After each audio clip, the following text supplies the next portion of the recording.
जय माता रानी। आज नवरात्रि के 9वें दिन सुनिए माँ सिद्धिदात्री कथा।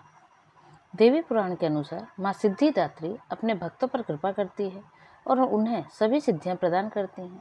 माँ की कृपा से ही भगवान शिव ने असीम शक्तियां प्राप्त की थी। नवरात्रि का त्यौहार हिंदू धर्म में 9 दिनों तक मनाया जाता है। इस त्यौहार में देवी दुर्गा के 9 रूपों की पूजा की जाती है, जिनमें से एक है सिद्धिदात्री अवतार। सिद्धि का अर्थ है शक्तियों का होना और दात्री का अर्थ है दाता, विधाता, जो अलौकिक शक्तियाँ और पुरस्कार देती हैं। माँ सिद्धिदात्री को देवी पार्वती का 9वां स्वरूप माना जाता है। माँ सिद्धिदात्री 4 भुजाओं वाली शक्तिशाली बलशाली हैं। माँ के दाहिने तरफ नीचे वाले हाथ में चक्र और ऊपर वाले हाथ में गदा है। वहीं माँ के नीचे वाले हाथ में शंख और ऊपर वाले हाथ में कमल का फूल है, जिसे धारण कर माँ बहुत सुंदर लगती हैं। अपने इन्हीं अस्त्रों से माँ राक्षसों का वध करती हैं। माँ की सवारी शेर है, जो कि माँ की परछाई की तरह उनके साथ चलता है और माँ कमल के फूल पर आसीन होती हैं। ऐसी मान्यता है कि जो भक्त माँ की सेवा पूरे विधि विधान से करता है, उस पर माँ की कृपा सदैव बनी रहती है। भगवान शिव का आधा शरीर माँ सिद्धिदात्री से जुड़ा हुआ है। एक समय की बात है, जब ब्रह्मांड में केवल अंधेरा था, तब माँ कुष्मांडा, जिनकी पूजा नवरात्रि के चौथे दिन की जाती है, उन्होंने त्रिदेव यानी भगवान शिव, भगवान ब्रह्मा और भगवान विष्णु की रचना की और इन्हें सृष्टि के निर्माण का कार्य दिया। तब ब्रह्मा जी को सृष्टिकर्ता, विष्णु जी को पालनकर्ता और शिव जी को संहारक का कार्य सौंपा गया। एक बार शिव जी ने माँ कुष्मांडा से प्रार्थना की और उनसे उन्हें पूर्णता प्रदान करने की विनती की।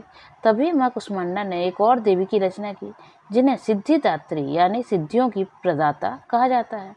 माँ सिद्धिदात्री ने शिव को 8 यानी अष्ट सिद्धि के साथ 18 सिद्धियों का आशीर्वाद दिया। इन 18 में न केवल अष्ट सिद्धि यानी 8 सिद्धियां शामिल है, बल्कि 10 और सिद्धियां शामिल थी, जो भगवान कृष्ण द्वारा परिभाषित माध्यमिक सिद्धियां थी। इसके बाद भगवान ब्रह्मा जी को ब्रह्मांड में जीवन बनाने के लिए एक पुरुष और एक महिला की जरूरत थी। इसलिए माँ सिद्धिदात्री ने स्वयं को भगवान शिव के आधे शरीर से जोड़ लिया। शिव का वह रूप जहाँ वह आधे स्त्री के और आधे पुरुष है, अर्धनारीश्वरी कहलाता है। माँ सिद्धिदात्री की रामनवमी के दिन पूजा की जाती है। माँ सिद्धिदात्री की पूजा केवल मनुष्य ही नहीं करते, बल्कि देवता, गंधर्व, असुर, यज्ञ और सिद्ध भी करते हैं। माँ भी ऐसी अनेक कथाएं प्रचलित हैं, जहाँ पर माँ ने सिर्फ भक्तों को और देवताओं को ही नहीं, बल्कि राक्षसों को भी मोक्ष दिया है। कहते हैं, यदि सच्चे मन से माता के मंत्रों का जाप किया जाए तो माता शीघ्र ही प्रसन्न हो जाती हैं और समस्त मनोकामनाएं पूर्ण कर देती हैं। माता सिद्धिदात्री का आराधना का विशेष मंत्र इस प्रकार है: ओम देवी सिद्धिदात्रे नमः, अर्थात ओमकार के समान मोक्ष प्रदान करने वाली और सभी को कई प्रकार की सिद्धियां देने वाली माता सिद्धिदात्री की कृपा हमेशा हम पर बनी रहे। हम उन्हें बारंबार नमन और वंदन करते हैं। माँ के कई मंदिर भारत में कई जगह पर मौजूद हैं। इनमें से सबसे लोकप्रिय ज्वाला मंदिर है, जो उत्तर प्रदेश के पटना में है।